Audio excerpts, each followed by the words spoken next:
ठीक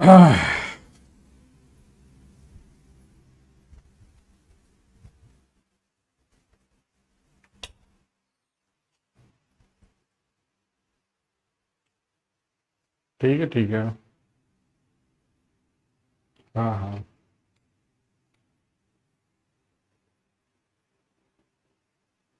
नहीं, नहीं, ये सुबह वाले क्लास है। हम्म।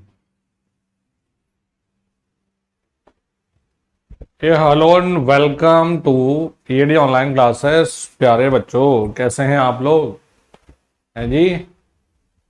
उम्मीद कर रहे हैं कि तुम लोग हो शानदार, जबरदस्त। तो बच्चों, आज मॉर्निंग में जैसा कि आप लोगों को भी ऑलरेडी इन्फॉर्म किया गया था, लेकिन सच बताऊं, मुझे नहीं पता थी ये बात।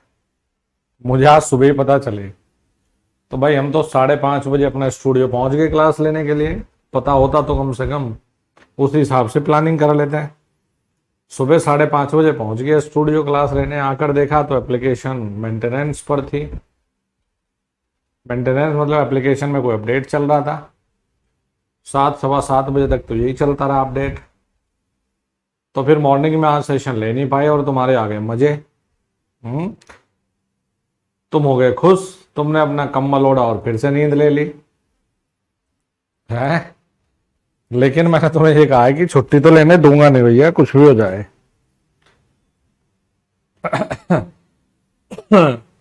क्यों? कड़वा है लेकिन सच तो है। सुबह के टाइम जब तुम्हें पता चला कि एप्लीकेशन में तो मेंटेनेंस है, क्योंकि एप्लीकेशन पे कुछ ओपन ही नहीं हो रहा था। तो तुमने एकदम ये किया खुशी से, यस, मजा आ गए, सो जाते हैं। और तुम फिर सो के उठे 8 बजे। हैं? सोया नहीं, रिवीजन किया आज। वेरी गुड, बहुत बढ़िया भाई। चलो फिर आगे अपना बढ़ते हैं, स्टार्ट करते हैं।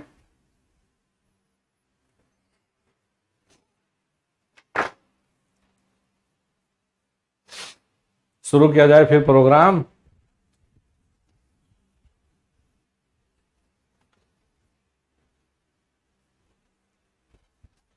देखो बच्चों, डीसी वाइंडिंग के अंतर्गत ही बहुत सारी चीजें हैं। मतलब तुमने, तुम्हारी कंस्ट्रक्शन, तुम्हारी पूरी डीसी मशीन, तुम्हारी वाइंडिंग, पूरा इसी में है। मैं सोया सम जम के, हाँ आ बैठे। सही है। चलो फिर स्टार्ट करते हैं। लास्ट सेशन में हमने देखो यहां तक कर लिया था। तो डीसी जनरेटर के उपयोग देखते हैं कि क्या क्या है। ठीक है जी। तो सबसे पहले देखते हैं संट जनरेटर को हम कहां कहां यूज करते हैं। संट जनरेटर को कहां कहां यूज करते हैं। देखो, ये संट जनरेटर को कहां कहां यूज करते हो, वो देखो। तो सबसे पहला बच्चों, संट जनरेटर की एक विशेषता ये थी मेरे बच्चों कि इसके टर्मिनल पर जो वोल्टेज थी वो लगभग एक समान बनी हुई थी। तो सबसे पहला इसका यूज कर लो बैटरी चार्जिंग में। Battery charging. ठीक है। दूसरा देखो बेटा, जो अल्टरनेटर होता है। एक मिनट, जरा एक कॉल आ गया भाई।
तो बच्चों अल्टरनेटर में आपने देखा होगा कि हम डीसी उत्तेजना देते हैं, मतलब डीसी एक्साइटेशन देते हैं, तो उसके उसमें भी हम लोग देखो एक्साइटर के रूप में भी शंट जनरेटर को यूज करते हैं।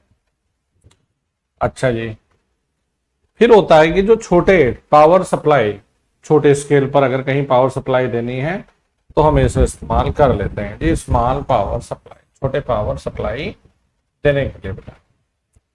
अब जो डीसी सीरीज जनरेटर होता है बेटा, जनरेटर की जो विशेषता आपने पढ़ी है मेरे बाल को, वो पढ़ी है राइजिंग, यानी कि जैसे जैसे लोड बढ़ेगा, जैसे जैसे लोड बढ़ेगा वैसे वैसे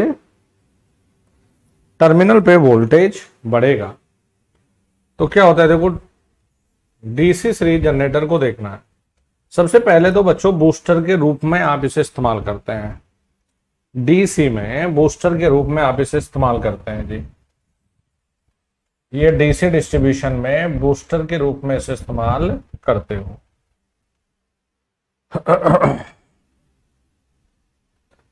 नेक्स्ट आ जाओ बच्चों, compound DC generator. Compound DC generator में देखो कहां कहां है। एक तो आप यूज कर सकते हो इंडस्ट्रियल एप्लीकेशन, इंडस्ट्रियल एप्लीकेशन में। एक आप इसे इस्तेमाल करते हो रेलवे सिस्टम में जी। अच्छा जी, फिर आप यूज कर सकते हो power supply to the elevator, elevator को पावर सप्लाई देने के लिए। अच्छा जी, फिर बच्चों ये ध्यान देना है, ये तो कॉमुलेटिव के हैं, एक और होता है यार जिसे हम लिखते हैं डिफरेंशियल।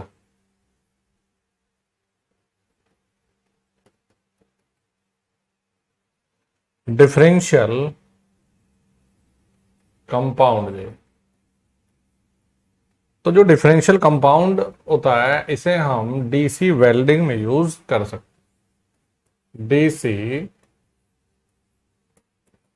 वेल्डिंग में यूज करते हैं। देखो एक परमानेंट मैग्नेट डीसी जनरेटर है, अभी परमानेंट मैग्नेट डीसी मोटर भी आएगा, तो बेटा इसमें फील्ड वाइंडिंग जो बनाओगे ना, ये स्थायी चुंबक की बना दो। परमानेंट मैग्नेट मोटर वाला भी होता है बेटा, ये जनरेटर भी होता है। तो पोर्टेबल डिवाइस, यानी कि छोटे जो डिवाइस होते हैं जिन्हें एक जगह से दूसरी जगह लेकर चले जाएं, जैसे बाइसिकल पे छोटा सा जनरेटर लगा दो तो पीएमडीसी। लो पावर एप्लीकेशन जी, कम पावर वाले अनुप्रयोग, ये कुछ अपना इंपॉर्टेंट ये वो लिए मैंने जो जिस हिसाब से पेपर में थोड़ा बहुत अपना रिलेट करके पूछता है। आइए बच्चों स्टार्ट करते हैं डीसी मोटर। डीसी मोटर जैसे अभी तक आपने जो पढ़ा है, जैसे डीसी जनरेटर का क्या काम, डीसी जनरेटर का काम था भाई यांत्रिक शक्ति को विद्युत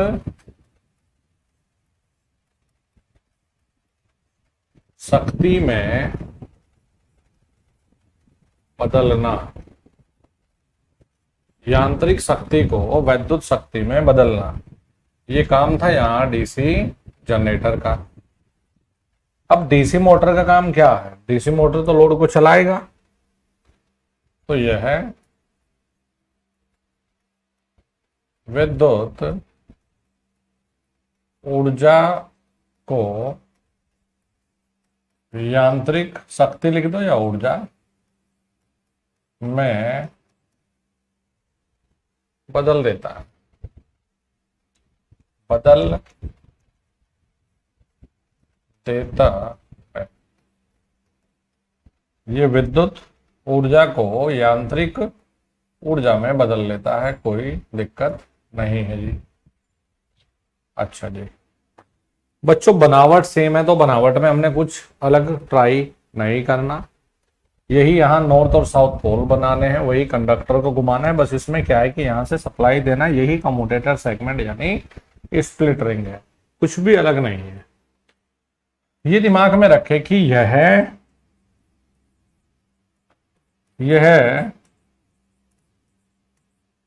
फैराडे के विद्युत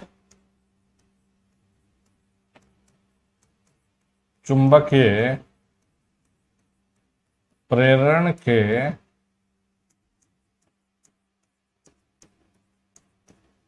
सिद्धांत पर कार्य करता है। क्या उत्पन्न होती है पहले इसमें? Back EMF. क्या उत्पन्न होती है इस नियम से? देखो, बैक ईएमएफ। फिर दूसरा, इसमें आघूर्ण लॉरेंस बल के अनुसार होता है। किसके अनुसार होता है बेटा? लॉरेंस फोर्स के अकॉर्डिंग होता है। क्या लिखोगे बच्चों? लॉरेंस फोर्स के अकॉर्डिंग होता है। क्या बोलते हैं इसको? Lawrence force. सर ये लॉरेंस फोर्स क्या था? भैया ये फोर्स था कि जब कोई वैद्युत चुंबक, या फिर सिंपल शब्दों में बताता हूं, जब कोई धारा प्रभावी तार किसी मैग्नेटिक फील्ड में रखोगे तो भैया उस पर एक बल लगेगा। भैया उस पर एक बल लगेगा। यह मोटर यानी डीसी मोटर विद्युत चुंबकीय प्रेरण के सिद्धांत पर काम करेगी, जिसमें करंट वाहक कंडक्टर को चुंबकीय क्षेत्र में रखने पर यांत्रिक बल उत्पन्न होता है। यह बल रोटर को घुमाने का कारण बनता है। क्या कहते हो? लॉरेंस फोर्स कहते हो। क्या लिखते हो जी? लॉरेंस फोर्स कहते हो। बच्चों यहां ये याद रखना कि रोटर में आर्मेचर वाइंडिंग ही रोटेट कर रही है। सेम डिक्टो कंस्ट्रक्शन वही है जो जनरेटर का पढ़कर आते हो। कुछ भी बेटा इसमें अलग नहीं है। सर जैसे फ्रेम बेटा सेम वही बना है जैसे पहले बनाया था। कम्यूटेटर सेम वही है जो बनाया था। कुछ भी अलग नहीं है। चलो जी, अब आते हैं यहां पर इक्विवेलेंट सर्किट पर। देखो बच्चों, इक्विवेलेंट सर्किट यहां से V कर देते हैं। टर्मिनल जो वोल्टेज है ना वो V कर देते हैं। अब टर्मिनल से हम सप्लाई देंगे।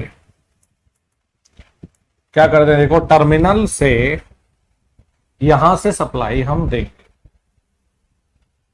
तो भैया ये इनपुट है, टर्मिनल पर इस बार इनपुट एनर्जी, और यहां पर देखो आउटपुट, यानी कि यहां पर भैया टॉर्क उत्पन्न होगा। भैया हमने लोड लगा दिया। अच्छा जी, आर ए क्या है? वही सेम डिक्टो आर्मेचर रेजिस्टेंस है। आई ए क्या है? यही आर्मेचर धारा है। ई बी बराबर में V minus I A R A. दिमाग में रखना बेटा ये चीजें। ई बी बराबर V minus I A R A. क्या होगा? देखो V बड़ा होगा किससे? ई बी से बेटा। V बड़ा होगा तभी तो करंट यहां से अंदर की तरफ जाएगी। सही है सर। बेटा अधिकतम पावर के लिए, अधिकतम शक्ति के लिए एक शर्त होती है ई बी बराबर V बाई 2। यह शर्त होती है अधिकतम शक्ति के लिए ई बी बराबर में V बाई 2। ये कर दो बेटा। अधिकतम शक्ति के लिए कंडीशन डायरेक्टली लगा दो, ई बी बराबर V बाई 2 कर दो, और कुछ जरूरत नहीं है। ठीक है सर। अब आ जाते हैं बैक ईएमएफ। बैक ईएमएफ तो पहले पॉइंट क्या है? यह है आर्मेचर में उत्पन्न ईएमएफ ही होता है। यहां पर आर्मेचर में उत्पन्न ईएमएफ ही है, यह है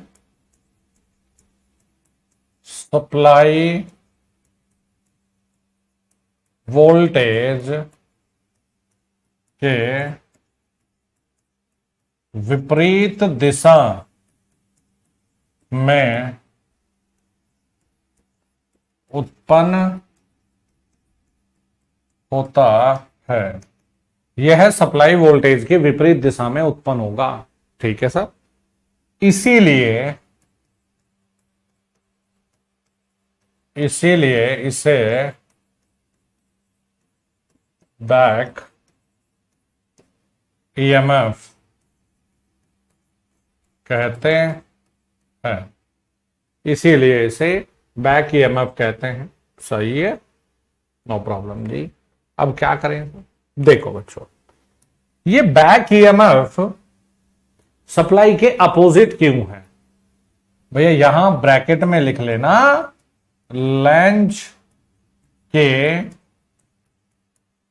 नियम के अनुसार था ये, तो ब्रैकेट में ये लिख लो, आर्मेचर में उत्पन्न ईएमएफ ही होगा ये।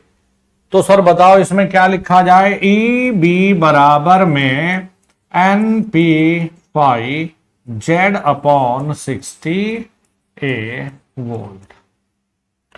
क्या हो गया? ई बी बराबर एन पी फाई जेड बटे 60 ए। ठीक है जी, कोई दिक्कत समस्या नहीं। बस याद ये रखना है कि भैया जो ईबी है ये हमेशा बेटा इस सप्लाई वोल्टेज के अपोजिट है, बैक।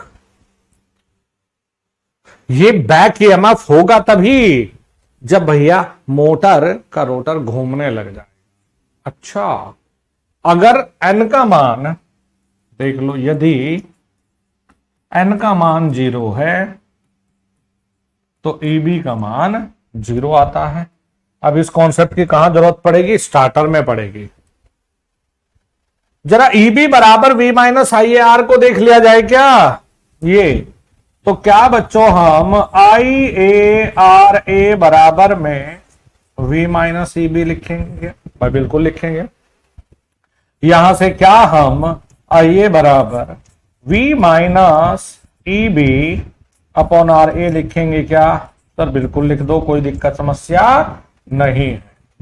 ये हमारे पास यहां पर आई ए का मान आ जाता है, ये हमारे पास यहां बैक ईएमएफ हो जाती है। फटाफट देखो जी,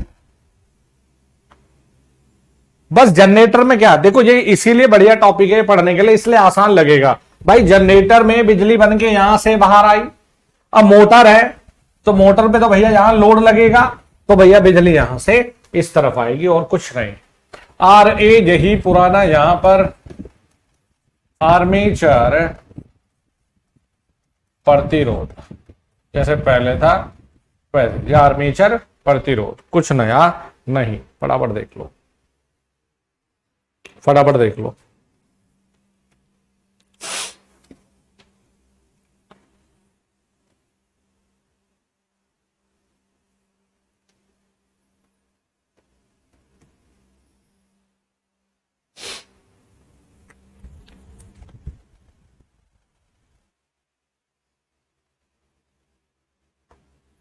चलो बच्चों नेक्स्ट आ जाओ फटाफट से।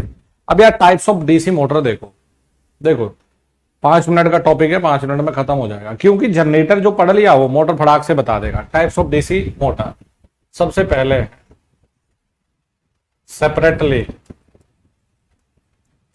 सेपरेटली एक्साइटेड यानी कि बाहरी उत्तेजित डीसी मोटर।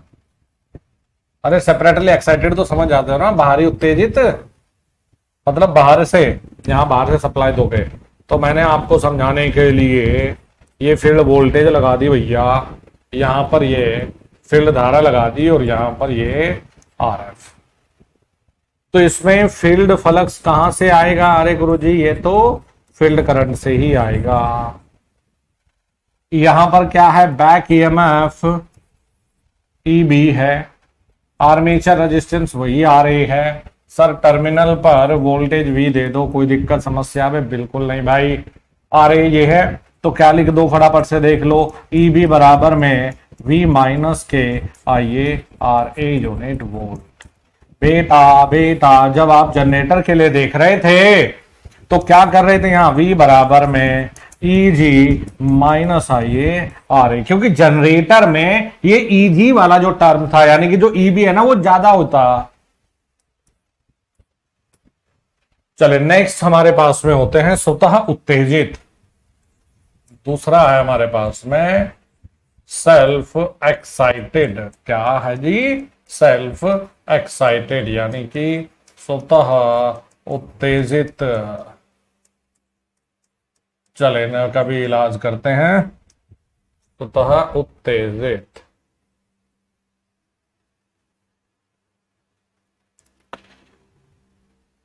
सर इसमें सबसे पहला टाइप बताओ जी। तो बेटा इसमें सबसे पहला टाइप हमने ले रखा यहां संट टाइप। बच्चों ये बताओ, संट टाइप तो हमने ले लिया, तो यहां पर संट फील्ड वाइंडिंग वही पतले तार के ज्यादा टर्न से बनी होती है, इसका प्रतिरोध ज्यादा, जो आप लोगों ने पहले जनरेटर में पढ़ा है वही डिक्टो चीजें यहां पर कॉपी करनी और कुछ अलग नहीं करना। देखो जैसे यहां पर टर्मिनल वोल्टेज वी ही आएगी, हमने क्या लिखा हुआ है, आई एस एच बराबर में V upon R S H. यहां इस बिंदु पर आने वाला जो करंट है वो जाने वाले करंट के योग के बराबर कर दो, तो आई बराबर में आई एस एच प्लस में आई ए, ये कर दिया आपने। आई बराबर आई एस एच प्लस में आई ए, ये कर दिया आपने।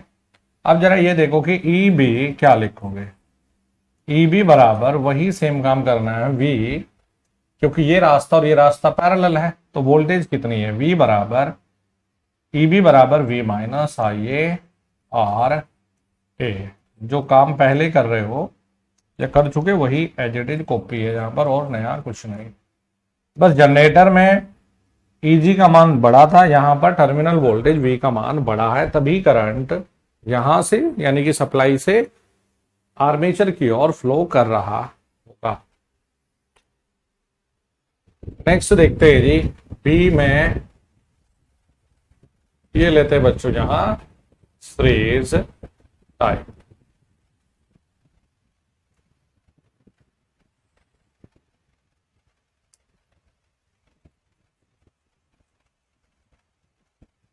देखो बच्चों सीरीज टाइप में कुछ भी ऐसा कुछ नया नहीं था। जैसे मैग्नेटिक फील्ड आप देखते हैं यहां, तो फाई एस एच यानी शंट फील्ड कहां से आता बेटा, शंट करंट से आता।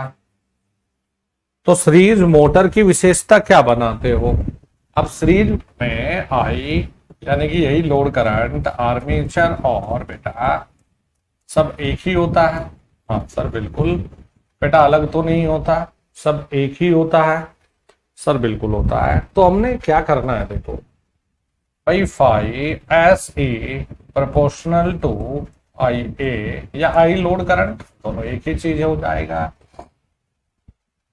ई बी बराबर में V minus I A R A minus I A R S E, ये मिल जाएगा। ई बी बराबर हमें ये मिल जाएगा, ठीक है। तो सीरीज टाइप में यार वही पुराना काम है जो आपने जनरेटर में किया है बेटा, जनरेटर में करंट बाहर था, इसमें अंदर है। चले ये हमारा है कंपाउंड टाइप। तो बेटा कंपाउंड टाइप फिर यहां से दो प्रकार से है जी,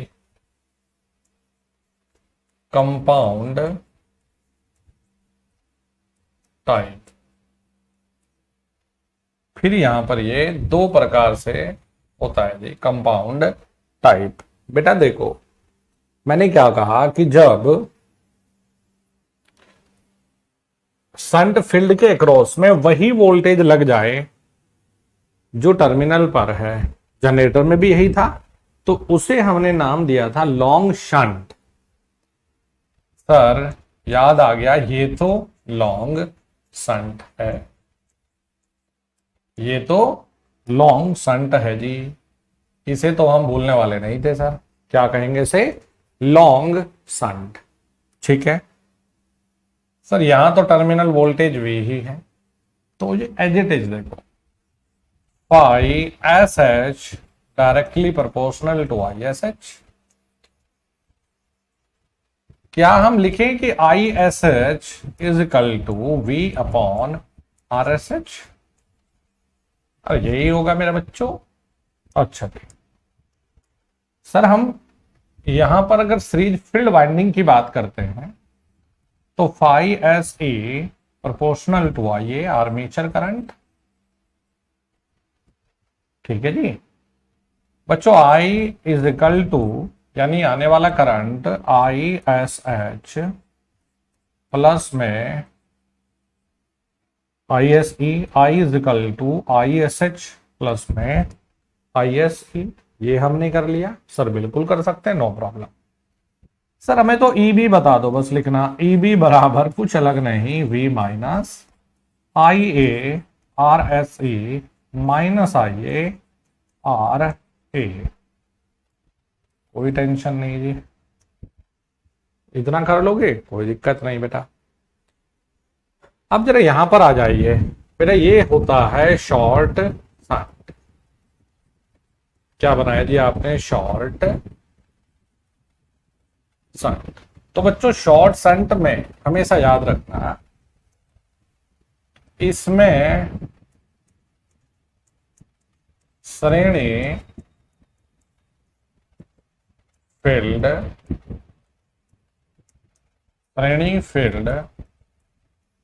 वाइंडिंग में, इसमें श्रेणी फील्ड वाइंडिंग में लोड करंट बहता है, लोड धारा बहती है। इसमें श्रेणी फील्ड वाइंडिंग में लोड धारा बहती है। सर क्या करें फिर बताओ भाई, देख लो इसमें लोड धारा है, तो sir phi S E directly proportional to load current लिखे क्या भाई, लिखो लोड का, sorry phi S E, my mistake, phi S E series में क्या हम आई ये लिखेंगे, बिल्कुल लिखेंगे सर, कोई प्रॉब्लम नहीं। बच्चों फाई एस एच किसके प्रोपोर्शनल लिखेंगे, आई एस एच के। अब मुझे एक बात बताइए कि अगर ये सप्लाई वोल्टेज अब इनपुट था, तो यहां से इस तरफ को चलोगे तो इसमें कुछ ना कुछ ड्रॉप अगर हो जाएगा, तो V माइनस आई इंटू आर एस ई। आई क्या है बेटा, ये तो पहले से बता रखा, आई है लोड करंट। तो जो आई एस एच लिखोगे जनरेटर में क्या था, शॉर्ट संट में sir V plus I R S ई था। यहां मोटर में क्या है, V minus I are S E upon में आर एस एच। ऐसा क्या, जी हां, आने वाला करंट आज भी जाने वाले के बराबर आएगा, यानी load current I is equal to I A plus में आई एस एच ही करोगे, कुछ अलग नहीं है भाई। अभी भी यहां पर ईबी का जो मान रखोगे वो V माइनस, फर्क ये है कि ये ड्रॉप कितना, I into R S E minus यहां पर I A into R A, unit क्या है वोल्ट। तो ईबी का मान में ये मिल जाएगा जी।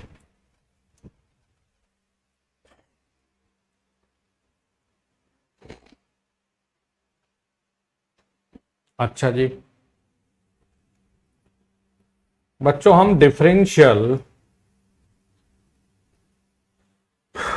और कंपाउंड, तो ये हमने कंपाउंड, ये सॉरी डिफरेंशियल और कम्युलेटिव लिख रहे थे बेटा। ये जो हमने लिखे ना, ये कम्युलेटिव वाली हमने पढ़ लिया। अभी करना क्या है, यहां पर सर कुछ अलग है क्या भाई, अलग ही तो नहीं है। कम्युलेटिव में कॉमुलेटिव में phi R is equal to, फिर से देख लो, phi S H plus phi S E ही होता है, कुछ अलग नहीं है। सर डिफरेंशियल में कुछ अलग है क्या?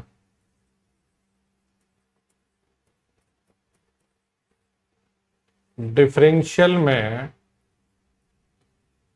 फाई आर बराबर phi S H minus phi S E, कोई अंतर नहीं है।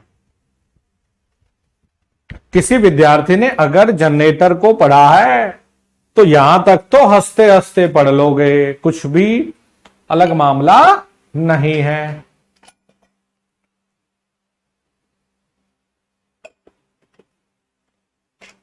यहां तक तो हंसते हंसते पढ़ लोगे, कुछ भी अलग नहीं है।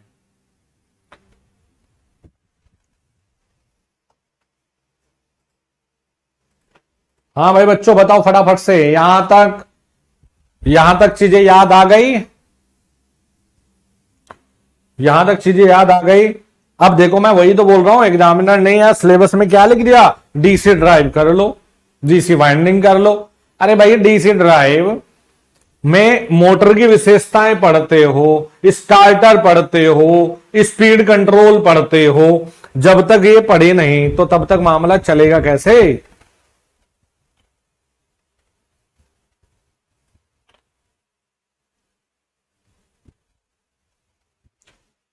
ठीक है, यहां तक कर लिया, यहां तक कर लिया। ये चैप्टर ऐसा बना के दूंगा डीसी वाइंडिंग में कि बस एक अकेला चैप्टर ये सेट कर देगा पूरी डीसी मशीन, डीसी ड्राइव सबको। हाँ वही तो मैं बोल रहा हूं, सारी चीजें डीसी जनरेटर के अपोजिट तो करी हमने, चाहे वो इवन मैक्सिमम पावर वाला भी केस हो, सारी चीजें जनरेटर के जस्ट अपोजिट कर दी, और कुछ नहीं है। भाई अखिलेश जी आपको सही में एक बात बताओ ईमानदारी से, क्या आपको लग रहा है कि ये सवाल, हाँ भाई चचा, क्या आपको लग रहा है कि आप सही जगह सही सवाल पूछ रहे हो? नहीं। तो ये सवाल तो आपको करना चाहिए, बीएचपी सेल के एग्जाम कब होगा, नंबर 1 उनसे करो, और पढ़ना यहां पर चाहिए।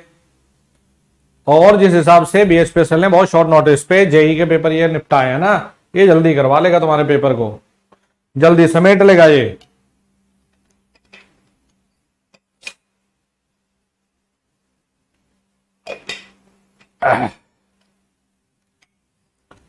चलो फिर आगे चलते हैं। बस बस बस बस प्रहलाद भाई बिल्कुल सही था, बिल्कुल सही मेरे बालक, बिल्कुल एकदम परफेक्ट बात लिख दी।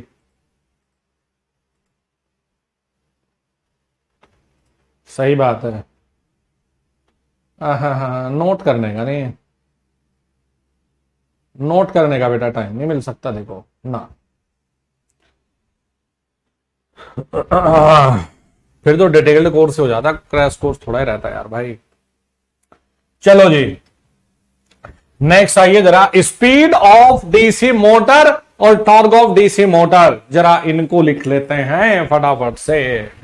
स्पीड सर अभी हमने ये जाना है, अरे भैया क्या जाना है कि ईबी बराबर N P phi Z upon 60A। अरे वाह क्या फॉर्मूला लिख दिया।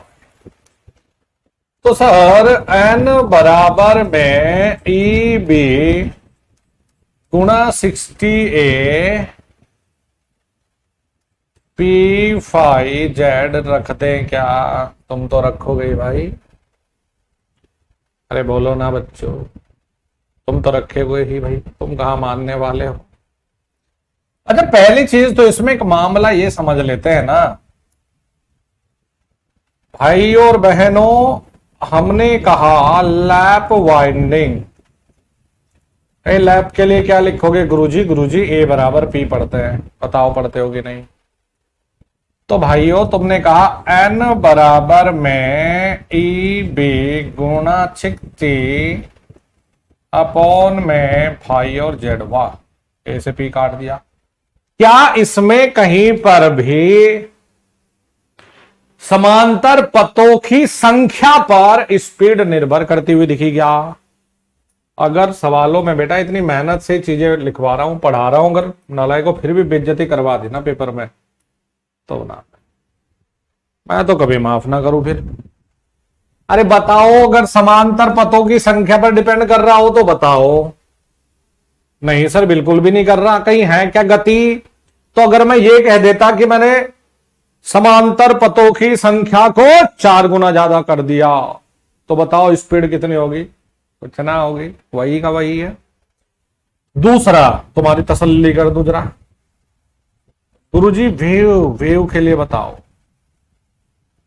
ए बराबर 2 लिखते हो, एन बराबर में ए बी गुणा 120 पी फाइव जेड। देखना जरा। अरे पुष्पा सर, वेव, वेव में कहीं ए आया क्या? अरे आया है तो बता दो, नहीं आया तो भैया समांतर पथों की संख्या को घटाओ या बढ़ाओ, एन तो बदलने वाला नहीं। यानी कि गति समांतर पथों की संख्या पर निर्भर नहीं करता है, निर्भर नहीं करता है। पहली चीज तो ये गति, ठीक है बेटा। ए जब मोटर बना दिया तो ए को तो बदल नहीं सकते ना, पी को ना जेड को, तो क्या मिल गया? एन समानुपाती है ई बी के और व्युत्क्रमानुपाती है फाई के। भाई एन समानुपाती है बैक ईएमएफ के और व्युत्क्रमानुपाती है फाई के। तो गुरुजी ऐसा लिख ले क्या, एन ई बी का मान V minus I A R A, बता देना ई बी का मान वही था कि नहीं नालायक को? यही था, अपोन में फाइव। सर बिल्कुल सही बात है, V minus I R A upon 5। फिर तुम कहोगे सर ड्राइव, सर ड्राइव समझ नहीं आ रहा। तो ये चीज अगर पकड़ गए तो ड्राइव ड्राइव को सबको डालोगे। तुम्हें हंसी आएगी जब तुम्हें ड्राइव पढ़ाऊंगा ना, सर ये होता था क्या? अब देखो, क्या हम यहां से ये लिख सकते हैं N2? बेटा अगर ये 2 है तो ये भी में 2 होगा। N2 बटे N1 बराबर में EB2 बटे EB1 गुणा, देखो EB के साथ तो डायरेक्ट और इसके साथ में व्युत्क्रम, फाइव 1 बटे फाइव N2 बटे N1 बराबर EB2 बटे EB1 बटे फाइव 2। आर पार कर देना है स्पीड ऑफ मोटर। नेक्स्ट आ जाओ चचा जरा, torque of DC motor. Sir आघूर्ण के बारे में बताओ जरा। देखो बच्चों, आघूर्ण क्या है ये, आघूर्ण के बारे में जरा सिखा दो। तो भाई और बहनों, टॉर्क होता है पावर, हिंदी में लिख दे क्या, शक्ति? कभी तुम नाराज हो जाओ यार भाई। शक्ति बटे कोणीय गति, कोणीय गति। सर शक्ति आर्मेचर में देखूं क्या कितनी है? भाई आर्मेचर में देख लो, वोल्टेज ईबी, धारा आई ए, तो शक्ति हो गई ई बी इंटू आई ए अपॉन में कोणीय गति ओमेगा। सर ओमेगा का मान क्या लिखते हो? ई बी बटे आई ए अपॉन में 2 पाई एन बटे 60। एन गति किसमें ले रखी? शुरुआत से जनरेटर में पढ़ाया। देखो एन क्या ले रखा था तुमने? एन ले रखा है, कैपिटल एन था। गति किसमें? आरपीएम में, रेवोल्यूशन पर मिनट। तो सर टॉर्क बराबर में ईबी का मान छापना जरा बच्चों, कितना? ईबी का मान, ईबी का मान छाप दो, कितना? ये रहा एन पे फाइव जेड अपॉन 60 ए गुणा आई ए गुणा 60 गुणा 2 पाई एन। अच्छा ये बात है। 60 से 60 काटो, n से n काटो, तो टॉर्क बराबर में P Z 1/2 pi P Z upon A phi I ए। वाह भाई वाह, टॉर्क का सूत्र तो ये है, डिटेल सूत्र।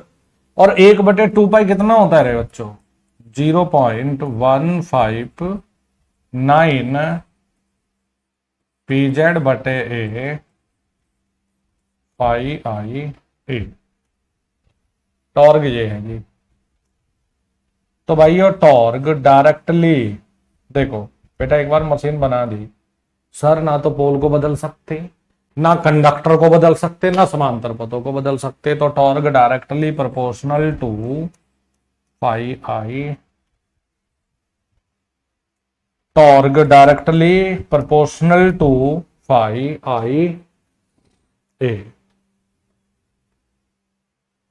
क्या करोगे? Torque directly proportional to phi I ए।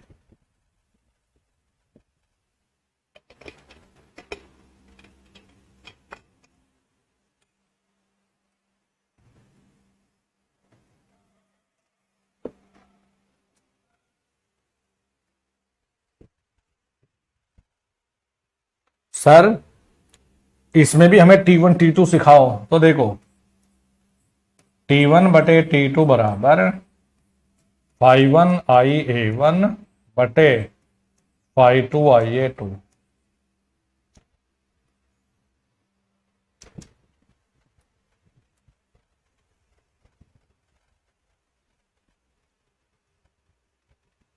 बताओ, टॉर्क और स्पीड समझ गए? मेरे बच्चों हो गया इतना? छोटू बेटा हो गया इतना? चलो जी आगे बढ़े। अब भैया इनकी ना विशेषता खींचनी है रे बच्चों। अब तुम्हें इच्छा थी ना गुरुजी ड्राइव पर आ जाओ, तो अब ड्राइव शुरू हो चुकी है, डीसी ड्राइव। चाहो तो अलग टॉपिक में पढ़ा सकता हूं मैं, लेकिन सारी चीजें इसी में जोड़ रहा हूं, डीसी वाइंडिंग में ही, क्योंकि अलग अलग पढ़ोगे ना तो उतना अच्छे से रिलेटेबल नहीं हो पाएगा मेरे भाई। एक साथ पढ़ा रहा हूं तो पूरा एक ही अपना पूरी सीक्वेंस को देख लेंगे तो सब मामला सेट हो जाएगा जी। तो बच्चों अब हम प्रवेश कर चुके हैं डीसी ड्राइव पर। डीसी ड्राइव का मतलब बताऊं? डीसी ड्राइव का मतलब होता है मोटर की विशेषता सीखनी है, स्पीड कंट्रोल सीखना है, ब्रेकिंग सिखानी है, टेस्टिंग सिखानी है, ठीक है, ये सारी चीजें। अरे आवाज वगैरह सब फिट है, आवाज वगैरह सब आ रही है क्या? परफेक्ट चल रहा मामला? शाम को भी मजा आ रहा है यार पढ़ाने में। ये टॉपिक भी बढ़िया है ना, इंटरेस्टिंग टॉपिक भी है। और ये मानो कि DC motor, DC generator, drive, DC winding ये खत्म होते ही तो 3-4 चैप्टर निबट जाएंगे तुम्हारे। सब सही बा? तो ठीक है।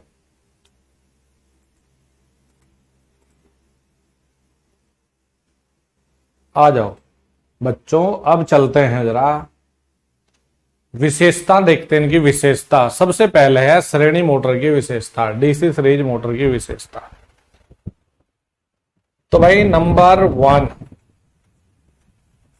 यहां खींचते हैं टॉर्क और IA विशेषता। सर टॉर्क और IA विशेषता खींचे क्या? बिल्कुल खींचो। टॉर्क और IA विशेषता खींच दो। इसे हटा देते हैं।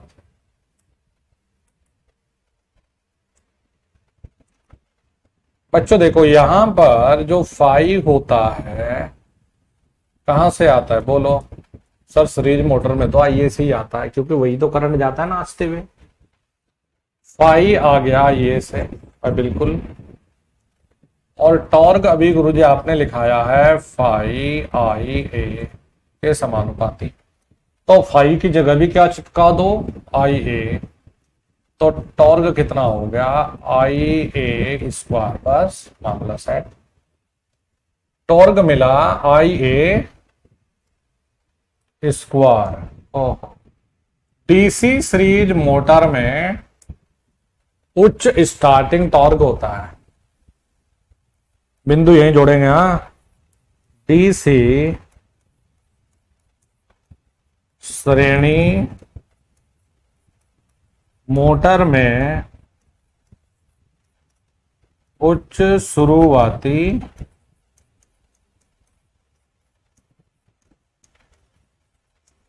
आघूर्ण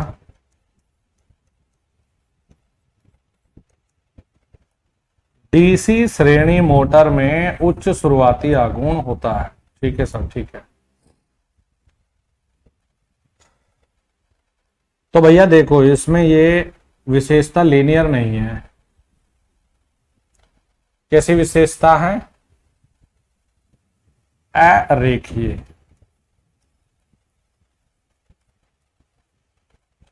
अरेखीय मतलब कि नॉन लीनियर सर। लेकिन देखो, वाइंडिंग संतृप्त हो जाती है। यदि तुमने कहा गुरुजी हमने आईए बढ़ाया तो फाई बढ़ा, फिर आईए बढ़ाया, फिर फाई बढ़ा, फिर आईए बढ़ाया, फिर फाई बढ़ा। लेकिन एक ऐसी स्थिति आ जाती है कि भैया अगर अब और ज्यादा तुम धारा बढ़ाओगे तो मैग्नेटिक फील्ड ना बढ़े भैया। तो देखो जी, आई ए के बहुत उच्च मान के लिए फील्ड वाइंडिंग सैचुरेट हो जाती है। सैचुरेट हो जाती है। आईए के बहुत उच्च मान के लिए फील्ड वाइंडिंग सैचुरेट हो जाती है सर। अब उस स्थिति में सैचुरेशन में बेटा ये तो स्थिर हो गया। क्या संबंध है, टॉर्क डायरेक्टली आईए के समानुपाती। तो आईए के उच्च मान के लिए ये हो जाता है रेखीय। पहला क्लियर कर लो।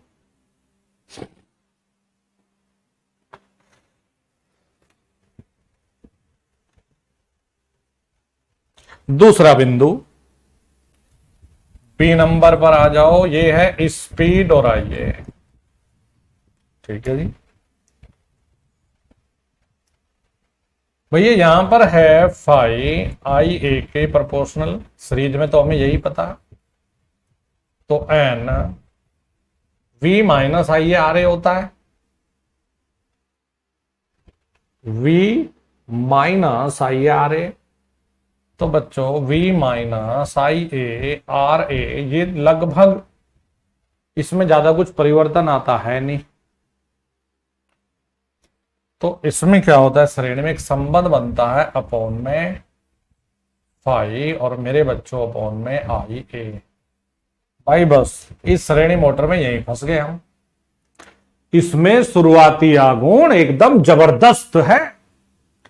कब्जे में नहीं आएगा ये शुरुआती आघूर्ण। लोड को लेके लिफ्ट लिफ्ट को दनादन दौड़ेगा, ट्रेन को लेके एकदम भाग जाएगा। वो प्रॉब्लम नहीं थी, लेकिन फंस गए। जहां कुछ अच्छाई थी तो वहां बुराई पक्का दे दी। थोड़ा सा ये दे दी, क्या कर दिया कि देखो आई ए के मान को कम अगर रखोगे तो ये तो बहुत उच्च गति है, और जब तुम लोड बढ़ाओगे, नहीं आइए बढ़ाओगे, आइए बढ़ाओगे, आइए बढ़ाओगे, तब जाके कम आएगा। तो भैया कम गति पर, ये कम लोड पर बहुत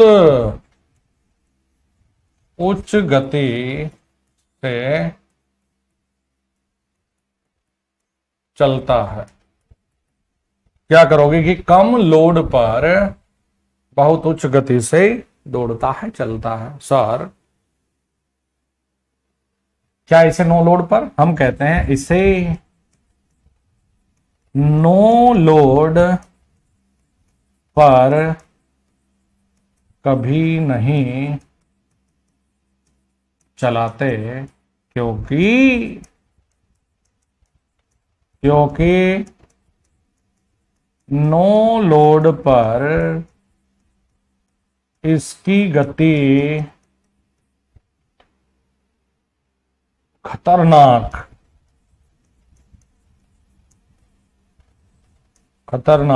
उच्च होती है। सब साइड कर देगा तोड़ दाड़ के, ये जिस पे रखा हुआ बेस वेस को सबको लपेट लेगा। ओहो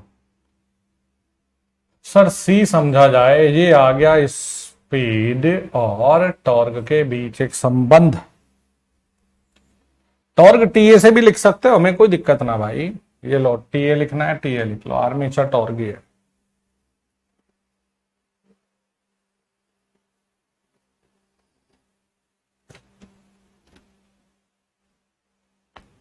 सर क्या रिलेशन बनाया जाए, इसमें क्या लिखा जाए? तो देखो भाई दोस्त, तुम torque directly proportional to I A square लिख रहे हो, तो इधर से स्क्वायर हटा के यहां अंडर रूट टी कर दूं क्या? सर सोचना क्यों है, कर दो। आप ये लिख रहे हो 1/IA, तो एक काम कर दो ना, IA की जगह ये लगा दो। अगर तुम भूले ना ये चीज, पाप लगेगा जालिमो, भूल मत जाना इन्हें। सर टॉर्क और स्पीड के बीच का सीधी रेखा तो नहीं है। हाँ, लेकिन अगर टॉर्क बढ़ाओगे तो ये बहुत जल्दी से ऐसे गिर रहा है। कम टॉर्क पर अच्छी खासी उच्च गति होती है। कम आघूर्ण के साथ उच्च गति होती है। कम आघूर्ण के साथ में उच्च गति होती है। दूसरा ये भी लिख सकते हो मेरे भाई कि कम गति पर उच्च आघूर्ण मिल सकता, तो दोनों का मतलब एक ही है।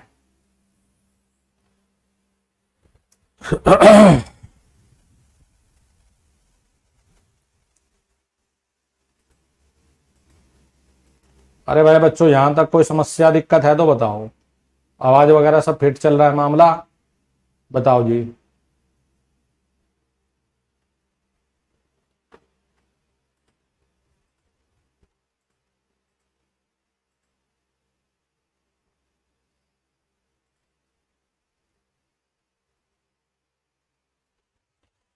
सब कुछ ठीक ठाक है?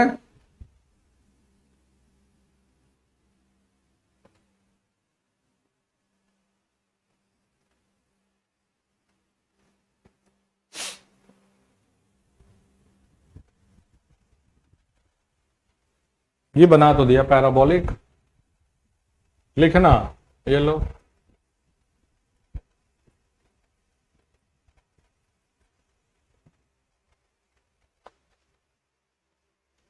चलो जी, तो आप 2 to 4 मिनट का ब्रेक ले लो, नेक्स्ट सेशन को शुरू करते हैं फिर अभी ब्रेक के बाद। थोड़ा सा आइज को आराम दो।